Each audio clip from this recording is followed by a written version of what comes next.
go just remind me of home. You know that's coming close, but they don't compare. Now I've been in New York, come on, Texas, yeah, but California, cause there's no place like California. California, AATLB, all reminds me of California, cause there's no place like California. California, California, no place like California. Fresh off a flight to Boston, got a BZ in Maryland that I piped to, likely flossing, tight exhausted, high as a forklift, handful of goons out in Colorado, any given afternoon you can catch a hollow, honestly it's the same out in Richmond, Virginia. Hello everyone, I'm Larry Ridley and this is the NFL on EA Sports. Happy holidays, Merry Christmas everybody. Today's matchup features two teams eager to come away with a late season win. It's the Ravens going up against the Steelers. So with the call of this week 16 matchup, let's hand it over to our commentators, Brandon Gotton and Charles Davis. Right at the convergence of the Three Rivers on Art Rooney Drive, we welcome you to Heinz Field in Pittsburgh, Pennsylvania. Today, it's an AFC North matchup between the Baltimore Ravens and the Pittsburgh Steelers. With Charles Davis, I'm Brandon Gauton. Charles, we look at this Steeler ball club entering play. They've been as hot as anyone. The win last week makes it 9 out of 10. The results are hard to argue. If there's a team better suited for the postseason right now, I don't know who they are. Meanwhile, for the visiting Ravens, they were losers their last time out. They're going to try to get back in the win column, but obviously they're going to have to do that in a hostile environment. And sometimes that actually works to your advantage. Now you've got to band together your team, the us against the world mentality. Let's see if they can use it and get a victory. Solid return, pretty good field position. They'll start at the 32-yard line. So the Steelers offense getting set for their first drive. They'll be led out by Big Ben, their veteran quarterback, Ben Roethlisberger. He's one of the more exalted quarterbacks in the league, but I still don't think he gets enough appreciation for his ability to read defenses and lead his ball club.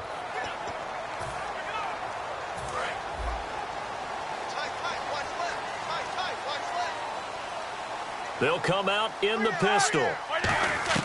Now Roethlisberger on first down. Almost able to intercept it. That's one he would have liked to have held on to on this first drive. Instead, second down. Offensive starters time. Electric is certainly a word that comes to mind when you talk about Le'Veon Bell. Love the way that he reshaped his body coming out of college. A bigger, thicker runner while he was at Michigan State. Lost weight, became more of a whippet in the NFL, and now no one can tackle the guy, whether he's running it or catching it. A fake to Bell. Now it's Roethlisberger. And this one complete to Marcus Wheaton. 6 yards is the pickup, and that'll lead to a third down. That was a nicely run slant route, and what the receiver's trying to do is make the defender think he's going upfield for a deeper route, and then breaks it off, usually after about 3 to 4 steps, and cuts towards the middle of the field. And now what he's trying to do is use his body to keep the defender away from the football and give the quarterback a really nice target. Incomplete. He had his hands on it, but couldn't pick it. But it's now fourth down. Oh, man, that was close. The opportunity to change momentum, big play, right in his hands, unable to come down with it. A sigh of relief, no doubt, on offense that fell harmlessly to the ground. Okay, look at this. The punt team nowhere to be found. They're on the sidelines. Offense going to go for this on the opening drive. They'll run it with Bell. And the athleticism on the spin move allows him to pick up the first before he's brought down. What kind of game are we going to have in store for us? I understand the call here if it's the final 2 minutes and you're losing. But this is the opening drive of the game. That is too big a chance for my blood. But give them credit. They got it to pay off. So the offense has it first and 10.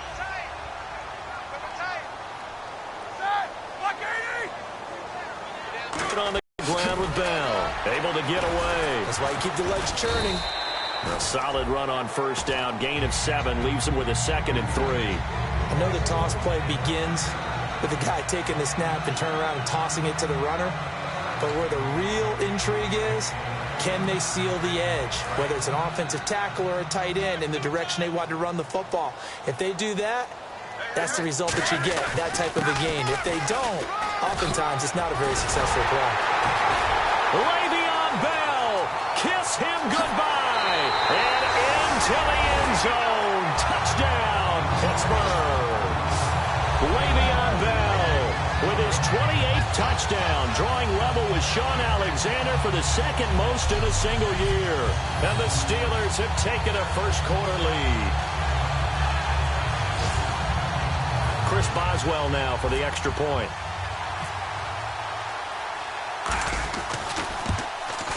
And he'll put it through to make it 7-0 Steelers.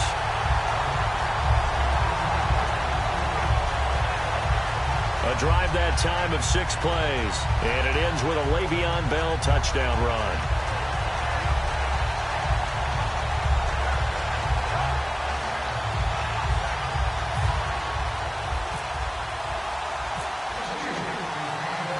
Boswell now to kick it away after the touchdown. And they will not get a chance to return this one as it's through the end zone for a touchback. So now the Ravens getting ready for their first go on offense. They'll be led out by their veteran quarterback, a former Blue Hen out of Delaware. It's Joe Flacco. And you can say so many positive things about him as a player. Durable, guy's got a big right arm. Receivers absolutely love him to be able to go downfield and grab the football. But I think he elevates his play. In fact, I know he elevates his play when he gets to the postseason. And that's the kind of guy you want leading your team. Underneath, he hits for Sam. Give him 6 on the play, and it'll be second down. Well, clearly one of his advantages as a passer is his height. Sit back in the pocket, fired over the middle. That makes things tougher defensively, doesn't it? It really does, because your goal is to move the quarterback off his initial spot when he gets his drop back completed. But when you have that type of height, he can stay in there. If he's willing to take the hits and just fire over the top, which saves him time and actually completes a play a little bit quicker than it normally does for a quarterback that has to slide and find open space to throw. And, Charles, despite this list of key inactives that we see here, they've obviously still been pretty successful.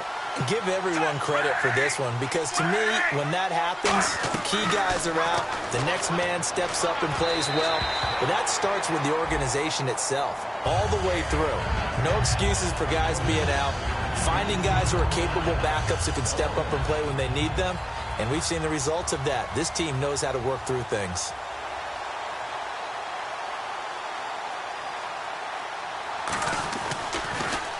And he'll get this away into the icy winter air. This is fielded at the 27. Ooh, with a juke.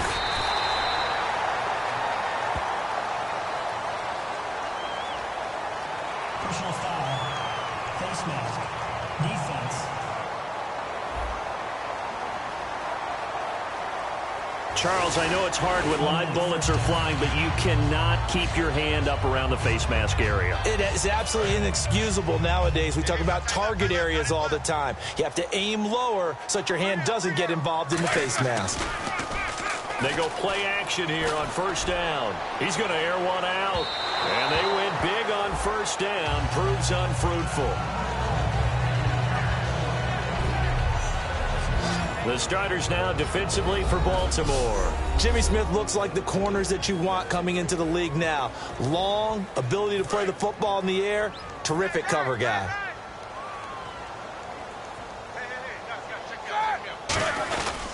On second down, it's Bell. And they go backwards here, losing yardage back at the 48-yard line. He lost 2 there, and it's third down. One of the beauties of a 3-4 defense is that you have flexibility with your linebackers and you can put them in different spots. But one of the downsides is an offensive team that's committed to running the football, you can get your big offensive linemen up on linebackers quicker, and it usually gives you an advantage in running it. He's going to let this one go deep. And he can't quite intercept it. Zone coverage, free safety was there. Couldn't come up with it, and now it's fourth down. One of the toughest things about playing defensive back is pattern reading, trying to figure out what they're doing. And on that one, they had to fly, just sending a guy downfield with the in route accompanying it, what people call a dagger route, trying to hit the guy underneath after the clear out. In this case, though, they're not able to get it done. Yeah, they said forget the underneath route. They went for the guy on the fly, but as you said, incomplete. The Ravens offense now, they get ready to head back on the field. And this offense last time turned it over, went for it on fourth, didn't get it. They're lucky, though, because no points against the team on the board, but we'll see how they respond. Yeah, they've got to get a lot of credit to their defensive teammates, don't they? They had their backs on that last series, and because they did so, that allows the coach to still stay aggressive on the situation. I was going to say maybe makes that offense feel good, but when you know you've got a defense making stands like that. Yeah, that'll loosen up things a little bit, won't it? Maybe you'll play a little bit better the next time you have the ball. It'll go as a gain of 6 that time, and it moves the chains as well. So it'll be first down here after the run.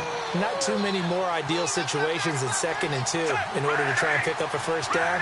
They ran it and picked it up. Back to the ground on first. Again for Sam. Just a yard on the pickup there, and it'll bring up a 2nd and 9. Time to meet the offensive starters, and time for us to introduce you. You already know him, but Justin Forsett. His face goes on the poster of those who just need an opportunity. A backup for much of his career.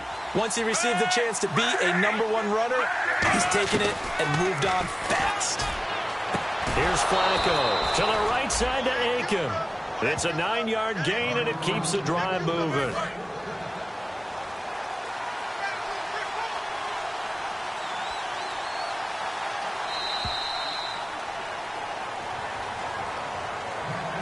We've played a quarter here on Christmas Day.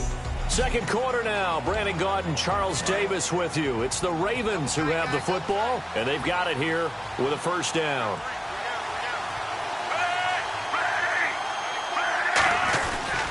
Flacco gives to Forsett. And some room to maneuver. And he'll be brought down at the 50 after a gain of about 5.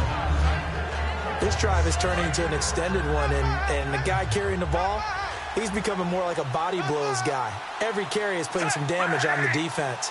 So after a while, I'm not too sure how many guys are going to want to run up and tackle him. Dumps it off to Forsett. And he'll be taken down at the 44-yard line. They get 6 on the pickup there as the drive will continue. And that's one of his advantages of a passer, is it not? With his height, setting back there in the pocket, firing it over the middle, he can really see everything clearly. It is, and I know that other quarterbacks get it done different ways, all right? You don't have to be his height to make a great play, but what he does is he takes away having to make those slide steps in the pocket to find angles to throw the ball through. He just throws right over the top of it because he can see everything, and sometimes that saves time and gets the ball to a receiver quicker. This is Forsett, and he is going to lose yardage here. It'll be a loss of a yard, and that's going to lead to a 3rd and 11. Partner, we're into the second quarter, and I guess you can kind of look at it both ways. The offense, they've got to figure out what they're going to do because they haven't scored any points. But if you're the defense, you're feeling great about what you got going on. The only concern you have, if you get to the half, what adjustments will the offense make to try to defeat you? Now, that play will end up on the highlights, and you'll see it all over the place. But what you won't see, the offensive line that bought the extra time, that allowed for the big completion downfield, those guys made that play possible. And this play gets blown up. They'll lose yardage back at the 17. It's a loss of 2 there, bringing up 2nd down. And the seemingly endless drive continues. And Cameron Hayward's ability to take on blocks, hold the point of attack, and get upfield serves him very, very well. What a nice play there. Yeah, he can take on blocks because he's built like a block.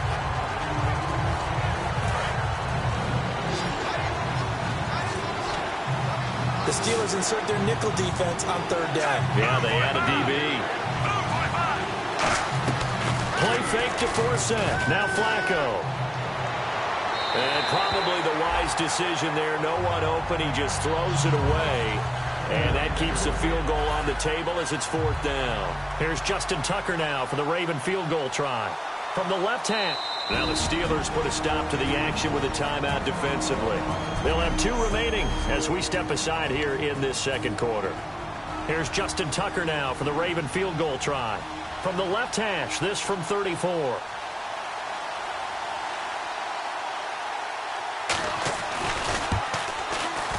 And Tucker's kick right there. It's good. And they are on the board, but still trailing. It's 7-3. Well, their offense has struggled for sure, but they get the field goal here and at least get on the board before half. And that's not something we should underestimate, because just getting points on the board can sometimes have a settling effect on a team, helps them start their comeback. And he'll get it up to about the 26-yard line, just across the 25. And Pittsburgh getting set to take the field. And a tight game after punting last time. See if they can get something going on this drive. As they head to the field now, with the game this close, you've got to feel there's a sense of urgency for them going on offense right now. But they have to do it without letting panic creep in and affect their play. On first down, it's Roethlisberger.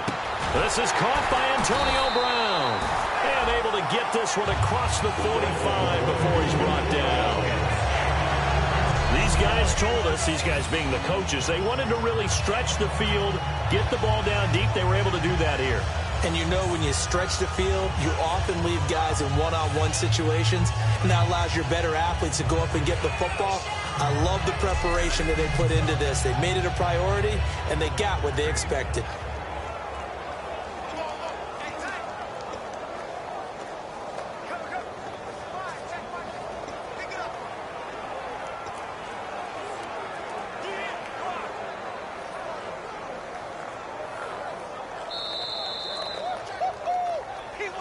Two minutes to play here in the first half. Back to Heinz Field after this.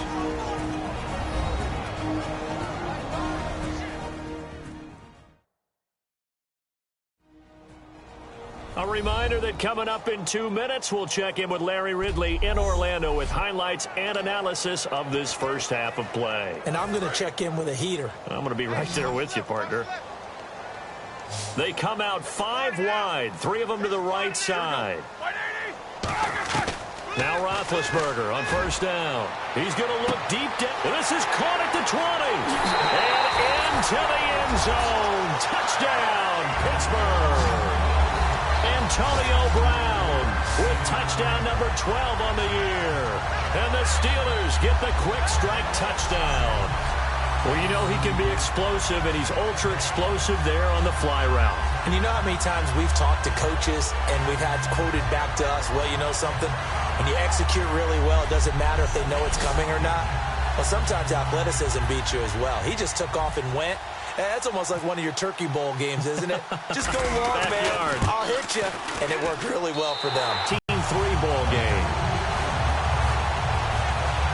1 play, 2 plays, touchdown. That's all it took there. A very short and sweet drive that got him in the end zone.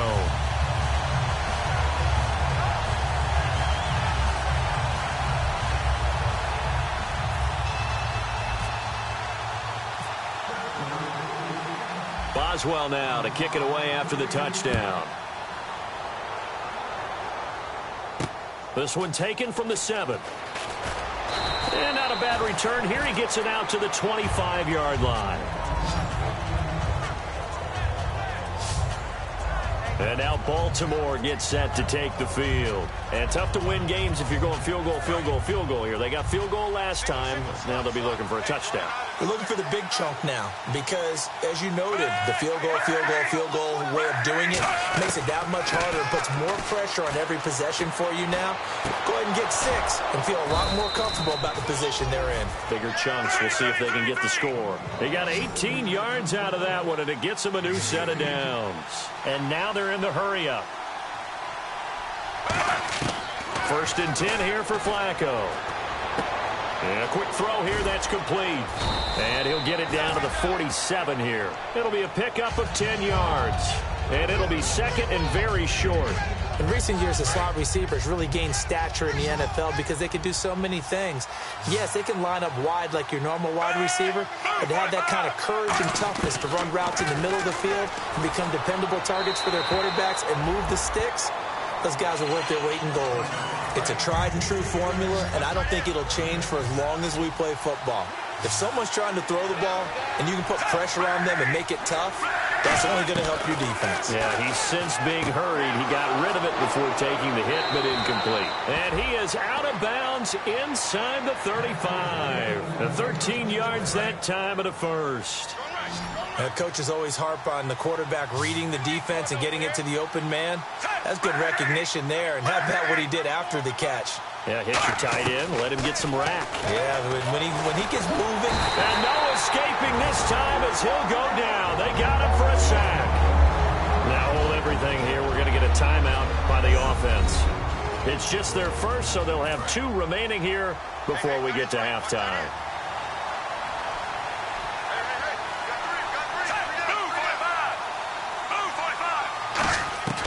Second down, Flacco now. He hits his target, left side, Watson. 4 yards on the completion, and it sets up a 3rd down. Partner, it's a lot of fun watching the NFL now, isn't it? Because when the big fella runs routes, it used to be when we were kids, he'd run about 3 different routes, and that was it. Now he can run anything and catch the balls we just saw there. Flacco, they'll set up the screen for Forsett. And he'll be a little shy of the 25 here at the 26-yard line. They do get 12, but they'll be marked short. And that leads to a 4th down. So out comes a field goal team now for the second time. And the Steelers signal for another timeout. So that means they're down to 1 remaining here as we head toward halftime. And now following that timeout, the defense back out onto the field. So out comes a field goal team now for the second time here today. He hit his first. Now this from 43. And Tucker's kick right there. It's good. And a second field goal here cuts their deficit to 14-6 now. So a field goal here. They're still down, but they put a dent into that lead before the break. And that's got to feel good because now they've seen that they can put some more points on the board, and that gives them a whole second half to get back to where they want to be, and that's in the lead. And the decision to bring it out, a good one, as he's up a yard or 2 shy of the 30.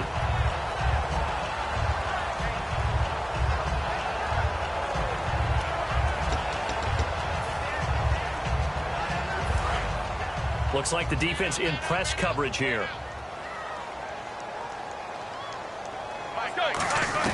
Throwing now, Roethlisberger on 1st down. Going up top.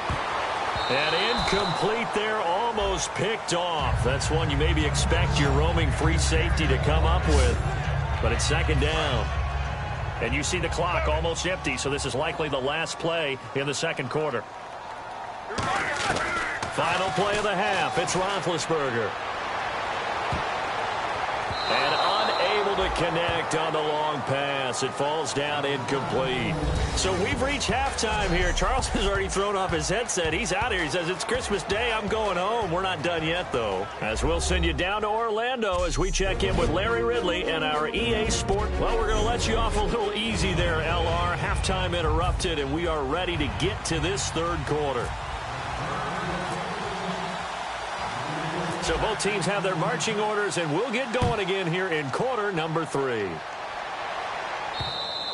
And this will be a touchback as that sails over the end line. Out come the Ravens now. They'll go on offense first here in this 3rd quarter. They're close game, but they're going to need to do a little bit better probably here in half 2, no? I would agree with that totally. I would guess it in the locker room. They talked about cleaning up some of the errors, but overall, I think they wanted to be positive with them. Guys, we're right there. Just not playing as well as we need to. Let's pick it up, and we still have a chance to win this game. Yeah, they do. We'll see if they can pick it up. And he is going to lose yardage here. A loss of a full 3 yards, and now it's 2nd down. Really good defensive effort. They were all over that little swing pass out to the right side, but for lost yardage. Terrific read.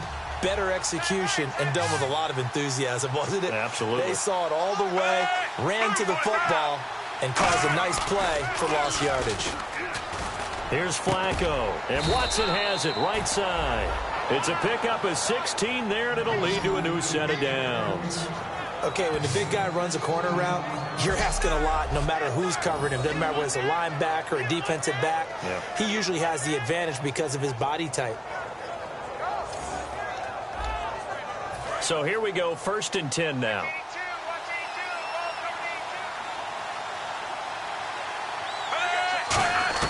Throwing here on 1st down, Flacco. It's caught on the right side at Smith. That throw good for 4. It's 2nd down. And certainly not the numbers that he was hoping for. Rough last week, rough again here. And I've got to tell you, I'm surprised because I'm used to guys bouncing back from tough performances, but right now it appears he's in a little bit of a rut. So whoever the guy is on the team that he trusts the most, whether it's the coordinator, the quarterback's coach, one of his friends. Yeah, it's pep talk time. It's time to get into his head a little bit and try and see if he can get him straightened out. First down and 10 now for the offensive group.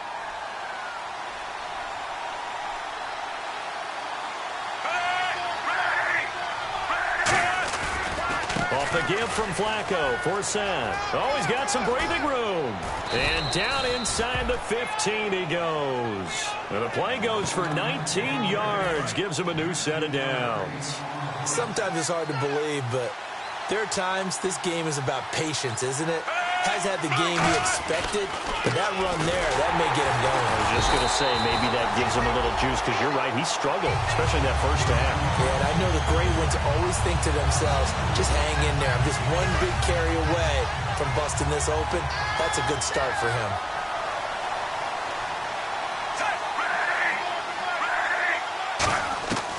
On second down, Flacco to throw.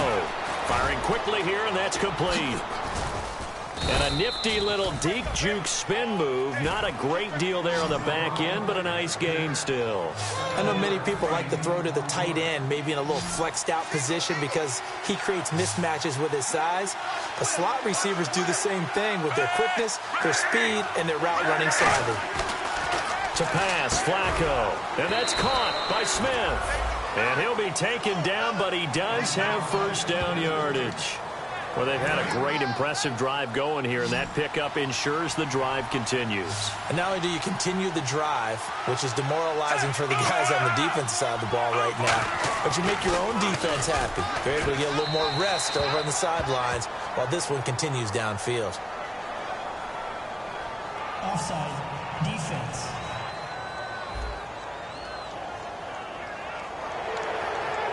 And the 8th play on this drive coming up.